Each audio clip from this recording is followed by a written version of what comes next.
and welcome to On the Count.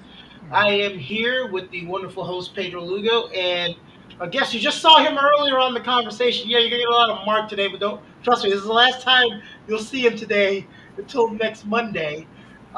He was on there, did a great episode with us to finish out the year for the conversation, and now he's here with us to finish out the show with On the Count podcast and webcast with Pedro Lugo. And he's repping his Georgia Bulldog jersey, which we made fun of because of Herschel Walker. But we won't get back into that because we already did that for him already. So, Pedro, we're going to start right out of the gate. Hello. What have you enjoyed the most about hosting this show in 2022? Um, wow, just listening. Actually, the thing that I enjoy the most is getting to interview and talk to some of the people that either I've worked with or I've had I've supervised. I could say that because that's basically what you do in prison. You supervise a lot of these inmates, and just seeing what they are able to accomplish once they've been out of the system and what they're doing now. So those things right there is just a big satisfaction to me, and getting to meet. Hey, I got to speak with my old boss, and that was great. I think he's he. We need to bring him back. I know what I want to bring him back for a better interview, and also have some more information with him because he has some great stuff to talk about. I think it's just the Wi-Fi didn't really give him justice to what he was speaking about and all this, but I would love to see him back. I would love to see some of the other guys back because eventually I like to see what they're doing now, and also just being with, just having that opportunity. That is just a great opportunity to be having those stories being put out there for everybody to listen to and give a platform to others to speak, and for us another platform for us to look at the whole system that we want to look at. So Thank you, Pedro. Mark, you were on the episode about prison reform, but what do you like about what this channel is presenting to the people that are watching? Well, first off, if you can't hear me, just interrupt me and tell me. I know I'm kind of going through a little different audio process here, but it's one of the few outlets where you're talking about real problems, I'm glad to hear Pedro talk about success stories because you don't hear about those in the news, and that's just the way news is. You never hear of another day went by and so and so didn't commit a crime, or so and so stayed sober or got treatment for his or her mental health problem. Unfortunately, we know where a lot of right wingers stand when it comes to treatment or release inmates and inmates incarcerated. But I don't really have that much to say good about the left either in that respect. I think that a lot of social activists are good at promoting causes and ideologies. When it comes down to actually helping people with real problems, they fall short. So that's something, just talking about things like that, and hopefully not getting too political about it, is something that's positive here.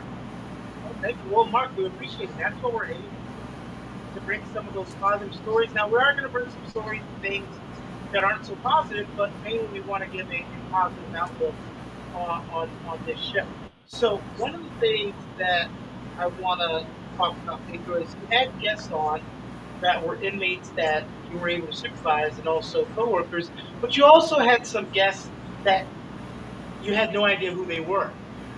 You had Mike on here, who was great. That was the real estate agent. You had Milton on here. Tell me how you enjoyed talking to those people that you had no affiliation with, kind of hearing their story. um thing about Mike, yeah, I didn't know his story before, and I think just again the opportunity. But having those moments that you can listen to stories of people and see what the system has done for them and how they able to make it while in prison and make it outside of prison and what they turn it into today and what they've done. Mike was a great story. He went from nothing to riches to back to nothing, and he's worked his way back up. So that is just a story all by itself, and is it's a good story to listen to and to have out there. A lot of people don't hear these stories. You only get to see just a little bit, and mainly the thing is, like Mark was saying, what you get in the news as the guy that just come out and committed the crime, went back in or did this. We don't get the story. Yeah, the guy that today he was fighting just to not go back in because he's doing all the right things, and it's difficult because the system that we have in place makes it difficult for them. It's not easy. It takes a long time. It, it takes anywhere between 10, 12, 15 years for them to really, really, really not just have their nose above the water, but being able to swim a little bit. And it takes time. And just to see Mike and some of the other stories that we had, and being able to do the things they're doing. I try to think his name. He was on Walker. I could think about him killing Hollywood Hollywood. James Henderson. Yeah, Henderson. Yeah, great story. I mean, everything that he did, and he ended up rising above. Even for me, the story of being a Walker was just on Texas Walker, Texas Ranger. I can't even remember the name of the show right now. Walker, it was Walker, Texas Walker, Ranger. Texas Ranger. Walker, Texas Ranger, and I think about that and being with Chuck Norris and being able to do that show, and I think that was pretty cool. That's one of the coolest thing I ever heard, and just have him here and tell the story and what he was able to accomplish after everything that he did, just going towards a life that was just going the wrong way. He was able to change it and make some great things, make great changes, and help a lot of people. So that's another great story, and that's somebody I really didn't have no clue about, and I thank him for sharing that great story with us. Mark, another thing that we've had on here, and you can talk about the importance of having uh, that variety, is we had inmates on here who did crimes, and we talked about how they recovered. We had inmates on here that were falsely accused. We've had inmates on here that turned their life around. So it's not like we're getting a bunch of inmates that were wrongly accused and everyone's just telling a story how they were wrong. We've had people that were wrongly accused, and we've had people who, yeah, they went to jail because they actually committed a crime, and ones who actually committed a crime without realizing, like Mike, that they were committing a crime. How important is it to show all of those different varieties of how people ended up in prison? Well, I think, of course, it's important. Anytime there's a wrongful conviction or a wrongful accusation, and I say a wrongful accusation that doesn't lead to a conviction, can be very damaging. Being guilty of the court of public opinion or losing your job or something like that, even not being convicted, those are horrible. And we need to, to always continue to be vigilant there. But what's really bigger to me though is that the vast majority of people that are locked up are guilty of what they've been accused of doing. And although some will deny it, some will equivocate, some will rationalize and so forth, when I was a probation officer and someone came into my office and they've been convicted of a crime or they've been released from prison, I didn't do them any good by pointing fingers at possible unjust circumstances to help get them there. What I was more concerned about was, what are we going to do to keep this one individual out of trouble, or to help them keep themselves up? To me, that's what's most important. And I think I don't know, John Rawls, if I misattributed the quote here, that said, "First, do no harm." We need to look at the federal prison system, state prison systems, and especially local county jails to make sure that we stop doing penal harm to people. And I think that county jails fly under the radar here. They don't get as much attention because they tend to hold smaller populations. But some of those county jails, in my estimation, are doing harm to people. Can you elaborate on that for those who may not know what you mean by their All right. First off, let's talk about what kind of populations are in these places. Of course, Pedro knows all this. But I'm probably not talking so much about the federal system. It's probably the best, if there is such a thing as a good prison system, quote, it may be one of the best prison systems in the world. And then you have state prison systems, which house the majority of convicted felons. That's most of your penal population. Now you have county jails. And what the people that county jails house are ran by sheriffs. And these are people that have been convicted of misdemeanors and are serving short sentences, although some of those short sentences are quite long. And then you have people who are awaiting trial who have not been convicted of anything yet, or people who have just been arrested and are waiting to bail out if they can. In some of these county jails, I mean, for instance, I don't know about North Carolina, but say the largest county jails in the country house the daily inmate population is over 5 figures every day. And then you have some county jails who house as few as 10 or 15 people. We have one county jail in the state, I happen to know, that do not let their prisoners outside. Let that sink in. They do not let their prisoners outside for weeks and months on end. These people don't go outside. There's no way we are not doing harm to those people. Their mental health, their physical health, but they don't get noticed because they don't have lots of inmates. They don't have legal aid and whatnot. Going to their assistants, filing lawsuits, and forcing these sheriffs to operate their county jails at the same level that state facilities and federal facilities do. Well, some people have the attitude, who cares? These are criminals. They're in prison. Prisons, what I hear the most is this, Pedro. Prison's not supposed to be easy. It's not summer camp. They're in prison. They did something wrong. Everyone says that until they go to prison. Right.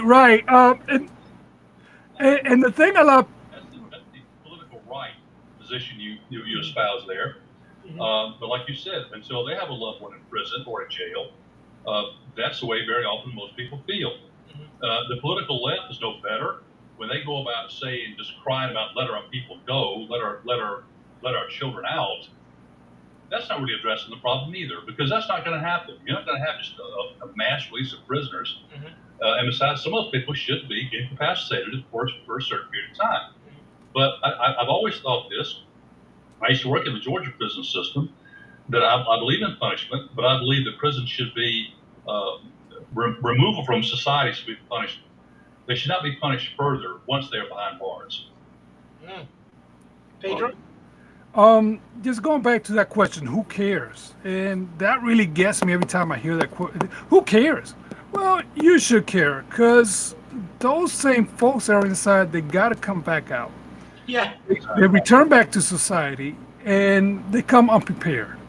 They go to prison, and I know county jails is just a totally different animal, I can say, just when it comes to prison, due to the fact, yeah, they might not be a sentence, the sentence is short, they don't have the personnel, the structure is not there to be able to provide them with all the help and assistance. Let's teach them how to do this, or prepare them to get out, whether it's 6 months, a year, or 5 years. The federal system takes care of a lot of that. It's a little bit different. Some of the state system takes care of that, but yet is very difficult because state system, and correct me if I'm wrong, Mark, but the state here in North Carolina divides also a lot by age, tries to divide something by age. Because I know North Carolina has some youth centers, and then it has some different prisons, and it's just a little bit different. But they do try, because I've worked with some of them, try to provide much assistance as possible. But still, I don't think it's just solving the problem. Like you said, it's just the problem when they come out. Well, let me just let's clarify what we're talking about here, because I'm not really sure exactly what you said. You said youth centers or something.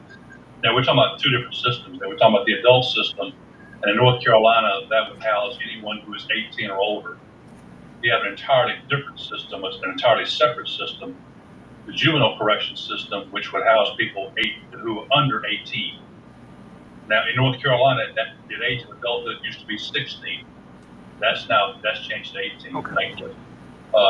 So you're talking about two different systems there. So I was really talking about the adult system as opposed to the juvenile system. Okay. But it's still different, even for those in dealing with those.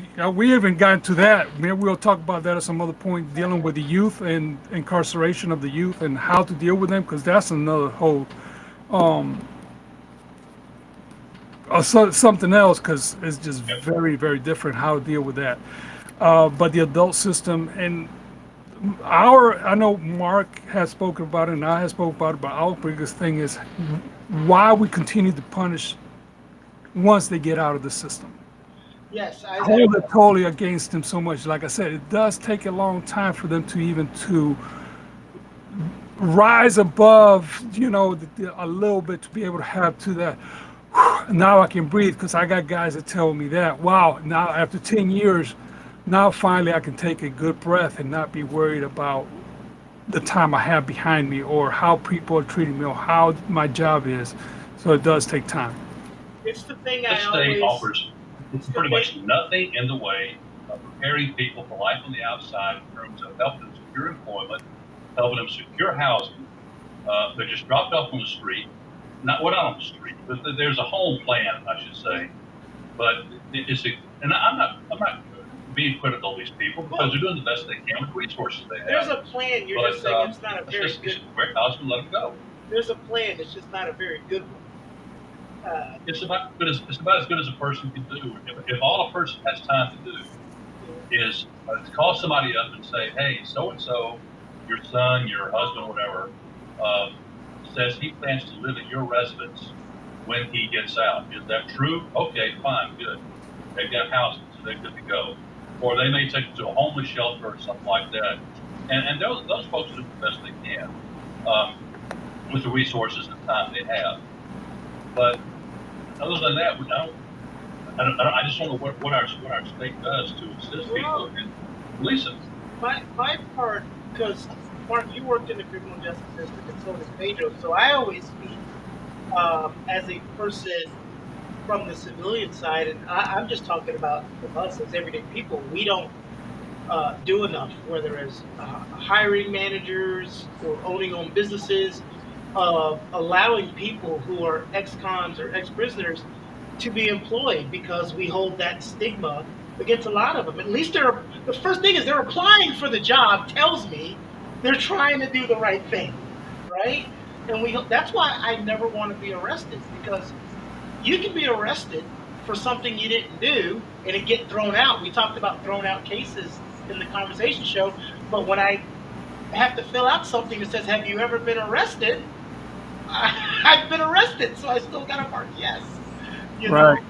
and I love these businesses. I've talked to a lot of businesses when I was in the army that purposely hire and work with programs to hire people who have been released from prison because of understanding the importance of something that Pedro and you both said earlier.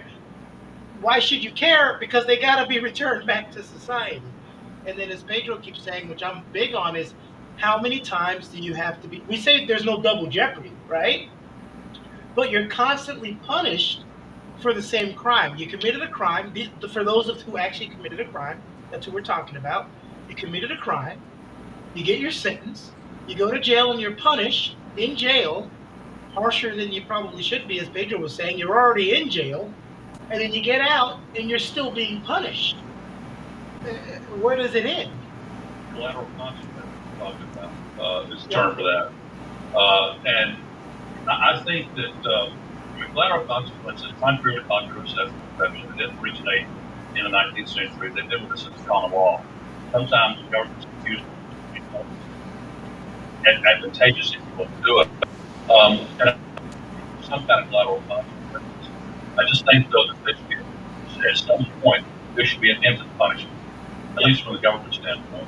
And I think going back to what you were talking about, helping the hires people, I would prefer the government try to use a carrot instead of a stick, that they provide incentives to businesses to hire people with broken records.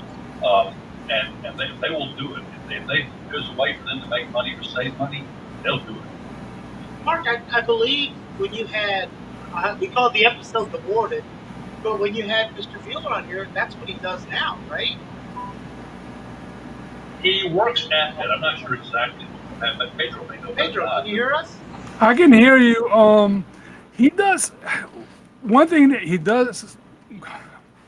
He's an advocate Yeah. for inmate release and the betterment of the inmates and how they're going to get out of the system and not the to yeah the to discontinue or to minimize that collateral consequence because it's not going to go away. It's just not because we always going to look at that. It's just society we has it that way.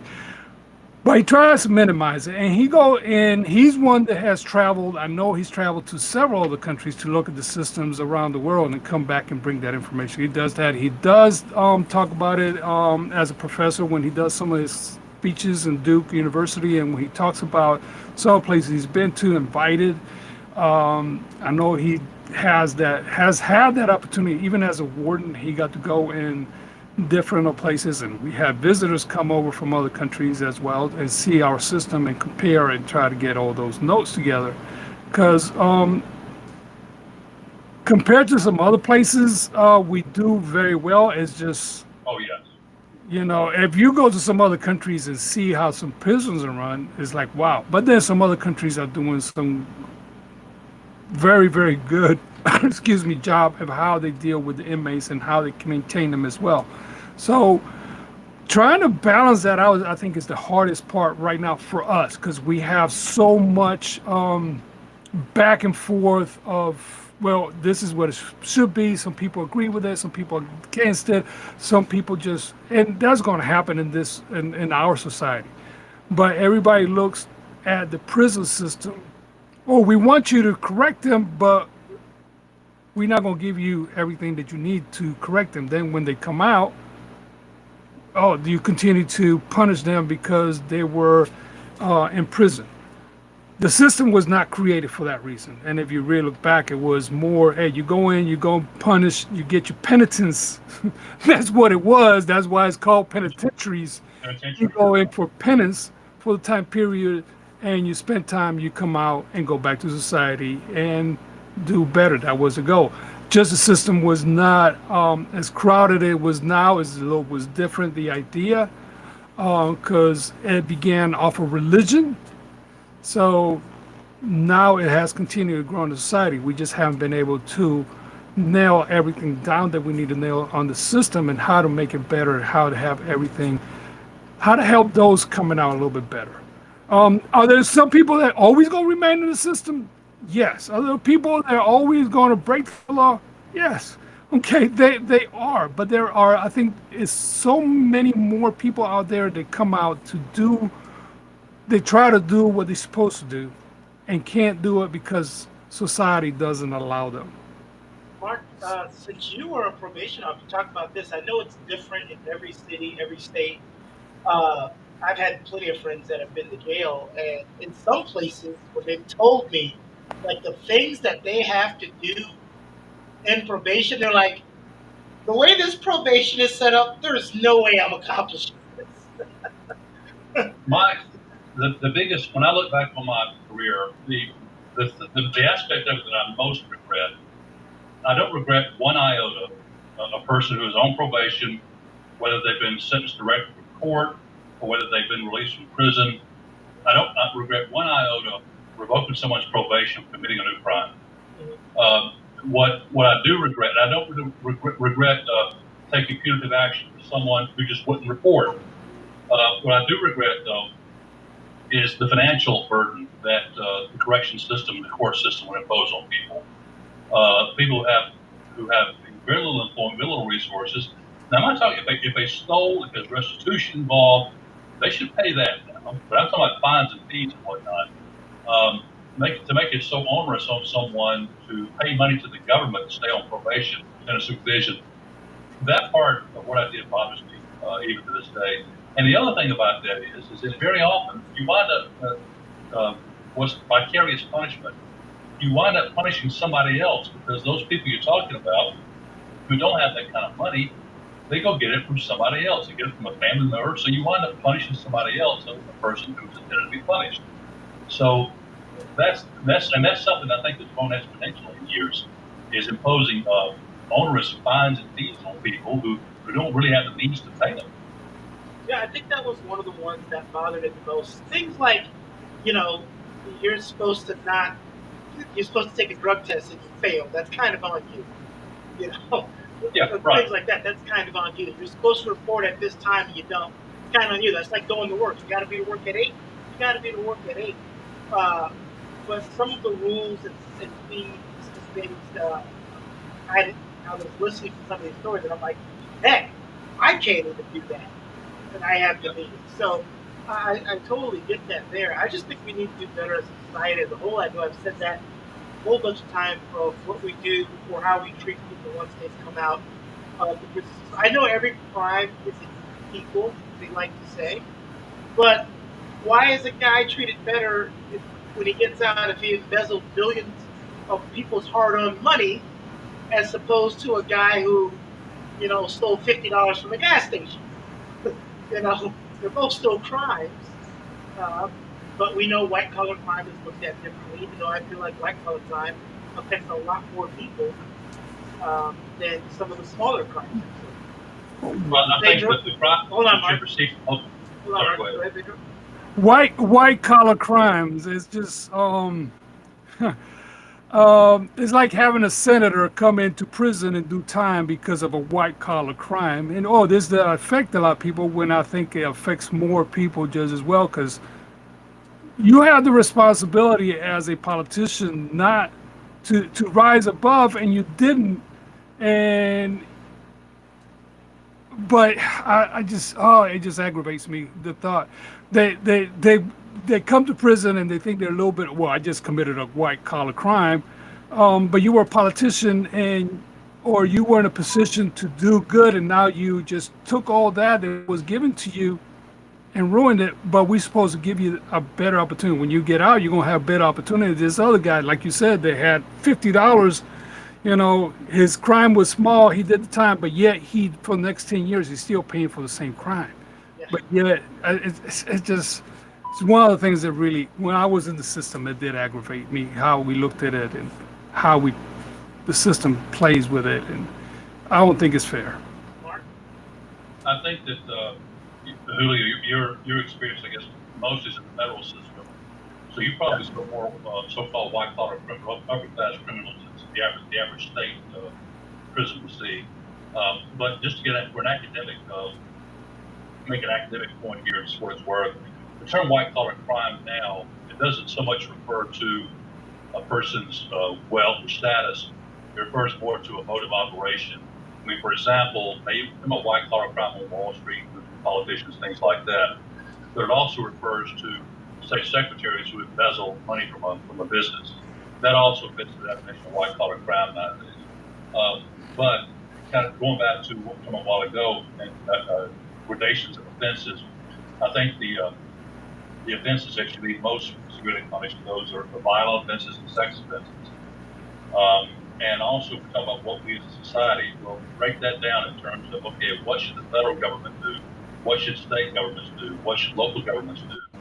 And then get down to what should the private sector do to help integrate people back into society. But I say, for people who say, who cares? Well, look, for every person that is, I don't use the term rehabilitated, for every person that's not doing crime, all right, we're all that much safer, all right? And they're also being productive members of society, too. So it's garbage in, garbage out. If we treat them like garbage, they're going to act like Education. You said what? Education? I think education that will be another theme, but One of the education is primary. one of the biggest compliments Pedro always gets, Mark, is anyone that we've had on here that was an inmate that dealt with Pedro, they always said he was the guy that would always do his best to steer them in the right direction. Like you get a guy that's complaining about, the time that he's doing, it's unfair, it's this, and Pedro would be like, "You've never been in the library. Get me out of the library. Study your case. Do this, do that." And he was always trying to. I think isn't that why you kind of transitioned from correction officer to counselor? Because you wanted to do more of that. Yeah, it gave me the opportunity to work with inmates on a different level and help them out and give them the opportunity to level out the playing field a little bit for them and be able to assist them in ways that I couldn't as correction officer. And I did that for about 5 years. Then I did move into more of the administrative side, being a lieutenant. But yet, as a lieutenant, I have a different, at least in where I was working at, especially in the federal system, it was a little bit different. I have the opportunity to make a little bit of a change, not just with the officers, but also in how to communicate with the inmates and how to manage the population a little bit better. That gave me that opportunity, and that was one of my goals. Um, I'll, a lot of people say to me, well, I'm comfortable where I'm at. My job is good. I'm comfortable." And when I tell them, and they tell me that, and I ask them, "So good, you're comfortable, but are you making any changes? So it's time for you to move up so you can make those changes that need to be made." And sometimes you do need to move up in rank or into jobs to be able to do those changes. And as a lieutenant, I had the great opportunity to do that. And I think Hey, working with let me throw this in here because I don't this what this popped into my head. It has nothing to do with corrections, but I'll mention it anyway. But back in the 1990s, Steve Croft with 60 Minutes interviewed Jerry Seinfeld, and for some reason he asked Jerry Seinfeld, "What is the most underrated human emotion?" He said, "Irritation."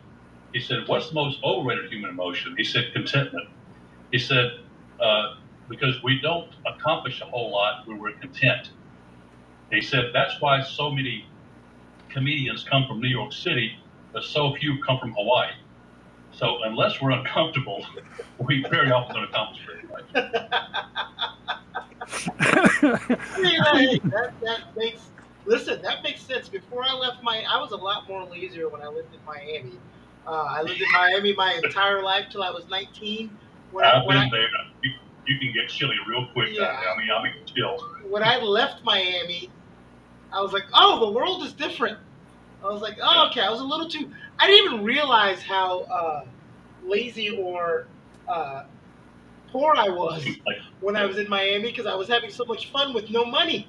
Because there's ways to do that. And then when I went out to the rest of the world, I'm like, oh my god, I was not in a good position there. But I know that's a good count, Mark. That's funny. Yeah. Who was your favorite? What was your favorite interview, Pedro? My, well, I got Mark here. Mark was great. Mark, what happened? Yeah, he was good. He got some great perspective. But I think one of my favorite interviews is still Malcolm Powell. Um, one of the first guys. I just consider Malcolm, and I like talking to him because the change he made throughout his life and how prison did change him. Because he was definitely going on a route that he will tell you if you ever. He should have been dead a long time ago. Prison kind of really saved him. Prison changed him. And what I see today of him is just he's a father of three, and everything he tries to do for those kids and be there and be the father that he didn't have in his life. He tried to be a family man, like, and making sure that his children will never go through the things he went through. So he's making sure of that. He He's in a great place now, Mark, and he talked about in that interview about how when he first got out, how hard it was just to get the lowest of jobs because of and so he's one of those people that made it through that struggle. That struggle, that struggle can be hard. And again, we're talking about that collateral. Uh, Uh, I, I can't. Some people I can't imagine. I mean, uh, it's Pedro, we talked about, you know, humorously and non-humorously, people that you saw in prison where you're like, this guy isn't coming back, and you saw people where you're like, I'll keep the bed warm for you. Mark, when you were a probation officer, you don't have to say it by name, of course. Did you those people that you saw and you're like, yeah, this person's not going to make it through probation, not because they didn't have the money, just because maybe they just weren't responsible enough to show or up. yeah, Could you spot them right away? not always. Well, first let me go back to my. I don't have the correctional experience that Julio and Art have, but I do remember in my limited Who's correctional Julio? experience. yeah, who's Julio? Julio. Did I have a brain meltdown? I'm sorry. Yes, you did. Uh, You called him Pedro 7 times, which is great. I don't know where Julio just came from. I don't either. He's not even Mexican. I think I saw it on Facebook or something just Oh. now. I don't know. But anyway, I'm sorry about that, Pedro. But I I do remember guys I met in the prison system. Um, and see, I was a recreation supervisor. I wasn't a correctional officer, so they saw me less as an authority figure than some other people. And I remember with two guys though, one guy just spoke openly. He says, "I can't wait to get outside so I can go forge checks again." Another guy said, "I can't wait to get outside so I can start doing cocaine again." Um, but my probationers though, sometimes you can spot that, but sometimes people would fool you though. But usually though, if they were going to mess up, they would mess up pretty early in their supervision. I mean, the warnings, you had very few people who would bump along for 2 or 3 years and do nothing, and all of a sudden, boom, fall off. But you can't help but make that kind of prediction in your head, and say, look, this person's going to be great, this person's going to suck. But you got to be careful of that because you can very often be wrong in both ways. Yeah, in both ways. I've had both ways. But usually I had just line of questions that I would ask that, and usually that came from because I had to sign paperwork before they were let out to the streets, before they were released. And a lot of times, not every time, but many times I would ask them some questions about money, what they did, what they were here, what they have, what are they waiting, what's waiting for them when they go outside. And some of them will give you this clinical answer. Oh, I got my family, I got this, and it was just not very concrete on what they wanted to do or how they were going to do it. And when I heard that, I knew they were just okay. They don't have everything established. Like some guys that you ask them, what are you going to do? Well, I have a job waiting for me. I have a truck. My family. I don't have my family helping me out, but I got this much money saved up. I already talked to this company, and they're waiting for me. They have everything lined up.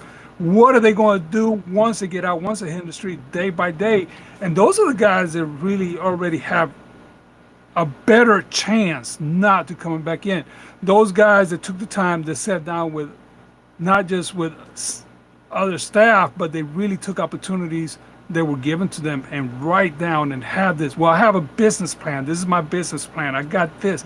And this is exactly what I'm going to do. When they gave you that, I knew they were ready. I knew they had, well, I got this much money saved up. But you could see them as one thing, you could tell the funniest thing I ever saw that I've ever heard. This guy has been locked up at least 20, almost 25 years, older guy. And he's looking at this crowd of young kids that just got there and they're happy and laughing and stuff. And he's just really aggravated. And he looks at me and said, I don't know why they so happy about. They just don't realize they're in prison. They're doing time. And here they are at 2 or 3 o'clock in the morning, wasting their life and time, watching, all these channels, wasting their time, buying stuff that is not really going to help them, not even saving their money or just getting ready to get out. So he was very aggravated, and that always stayed in my. And I have been working in prisons since the 18 months when that inmate told me that, and I was like, wow, he's right. Why these guys always, some of these guys in prison so happy about being in the system is just because they haven't realized what they got in front of them, and they actually have probably the best opportunity right there on hand to be able to better themselves, especially if you land in the federal system. It's not great. It's not the best, but it sure is better sometimes than what they had before. You have an opportunity to go and study, get your GED, go to school. We even have a high school program that you get a high school diploma, not a GED. So we have all that available, and a lot of times they don't want to take advantage of it. So that always stayed in my head, and you try to push them as much as you can towards that, hey, this is what you need to do. Well, and thank goodness, Pedro, the federal system has stuff like that. It's just that so many state facilities and county facilities don't have that kind of thing, or they have people who are not incarcerated for very long and don't have enough time to invest in something like that. And that's your in and out people and so forth. Let me back to something that John was asking about a while ago about, can you predict when someone's going to mess up and whatnot? Well, as I said, you can't help to make No. predictions. I didn't mean to predict that they're going to mess up, but you could just see by the way they were moving or talking, not just what you have in place in community corrections is to ward against that, to ward against, just I'm going to go on a feeling here that this person is not going to make it, they are going to make it, whatever. You do what's called, the terminology varies from jurisdictions, but a risk need assessment, Mm-hmm. objective assessment, and you complete that assessment and you take into account those risk and need factors. And these are things that have been independently quantified by so-called experts in the area. So you don't rely so much on whether or not, well, I don't like the looks of that person, so they're not going to make it, or hey, this seems like a real nice guy, a real nice woman, and you wind up in your little private predictions are wrong. So that's meant to sort of objectify the process and to make sure that people are treated not all the same, but they're all treated fairly, equally. This is why certain people, this is why the hiring process, I don't care if you're talking about police officers, corrections officers, probation officers, it's so important. Mark, you're just that kind of person. Now, I've met a lot of probation officers in my life and had to have dealt with a lot of probation officers in my life, not because of me, but because of a family member or a friend or whatever. And there's been a bunch where I'm looking at them like, you're a dick. Why are you being such a dick on purpose? You're supposed to be like supervising, and you're like, I don't want to get into specifics, but I'm just like, why are you a probation officer? You should Well, be no one's probation officer. I appreciate it, but there are probably plenty of people who have said that about me during my time. Yeah. No, but Mark, I think that you're the type of guy, if the rule is the rule, right? That's not what I'm talking about. People are going to call you a dick for following the rules or making them follow the rules. Oh, And this is in every aspect of work. You just have those people that you're a little too much for your position right now. You're being way overboard than you need to be. And I just wish, again, that's not me canvassing probation officers. I'm just talking about from my personal experience. I've ran into a couple of, and I'm like, you should have a different job. This should not be your job. Well, one of the biggest problems in all types of human service work is burnout, and the burnout comes from either one, you shouldn't have been in a position in the first place, or two, in your estimation, you've been burned one too many times. You were idealistic to begin with, but now you've seen the realities of life, and life is a great big shit sandwich, and every day you take a bite, things like that. Yeah. So it's easy to get that way. I'm not alibiing for people. I'm sure I was that way at times. I'm not alibiing for people like that. Well, that's a human effect, though. I mean, I'm pretty sure. I don't know if you at some point, but it's just like a social worker. Isn't there probation officers that get overworked? They have too many cases. That too. Yeah, that too. And that applies to a lot of human service professions. It is easy to. I'm thinking about people that work in sales, people that work in education, people that work in social work, medicine, all sorts of fields that deal with people.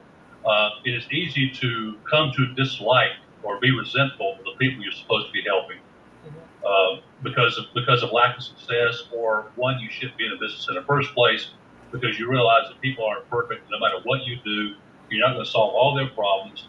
No matter how much crime fighter you are, you're still going to have problems. You're still going to have crime. Yeah. Well said, Mark. Pedro, we're going to go ahead and wrap up. What I want to talk about is we've enjoyed doing this show this year. We've had some amazing guests. We have so many more amazing guests to come next year. What are you most looking forward to 2023 doing on this show?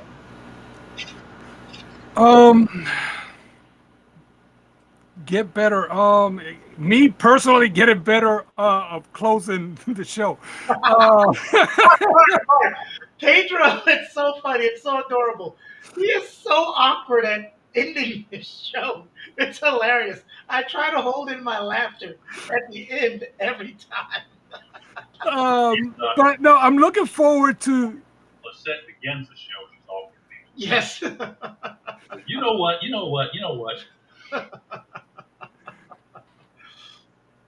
Looking forward to some of the people I have. I'm thinking about that I'm hoping to have as guests. So I know I have some that have this had great stories, and maybe bring some of the people back that we already had interviewed before and see where they are today, and being able to just grow the whole on account a little bit more and have those conversations that are uncomfortable about the system. So I'm definitely looking forward to that.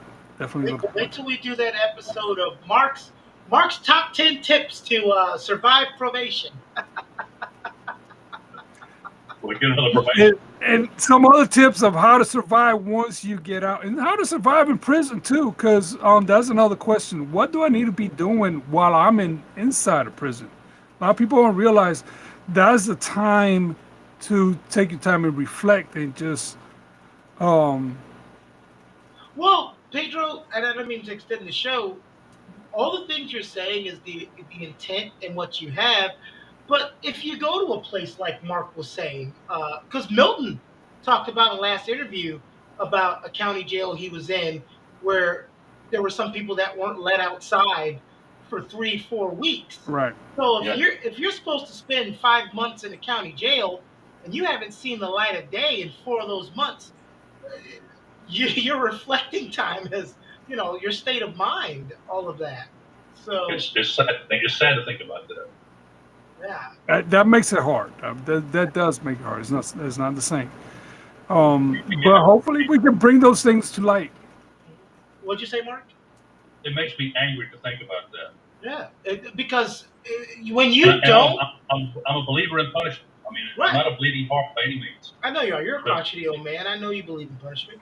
Um, oh, but I enjoy it. people say, "Why do you care?" And I'm like, when you stop caring, I mean, your humanity is gone. Absolutely. That's why we have the things that we have today. That's why you can watch a video of someone taking a billy club and striking it across someone's face 15 times. There's no humanity in that. It takes a special kind of person to do certain things to other human beings, no matter what they did. Yeah, there are some people who do some very horrific crimes that I have no sympathy for their punishment, but the laws are set up the way they're set up, and at the end of the day, the people who are controlling the things that happen are human. So that means things can be changed. Things can be changed for the better and not for the worse. It was a great episode, Mark. Thank you for spending, a quarter of your day with me today. Us on the count. He's gonna be on the cello show tonight. No, I'm just kidding. He's not gonna be on the cello show. But it was a great day today. Forgive him for wearing that UGA jersey. I'll make fun of him on our Friday sports show. For Pedro, and the rest of the gang. Everybody have a great new year, and we'll see you in 2023. See y'all 2022, 2023. Oh my God, you had to make it awkward.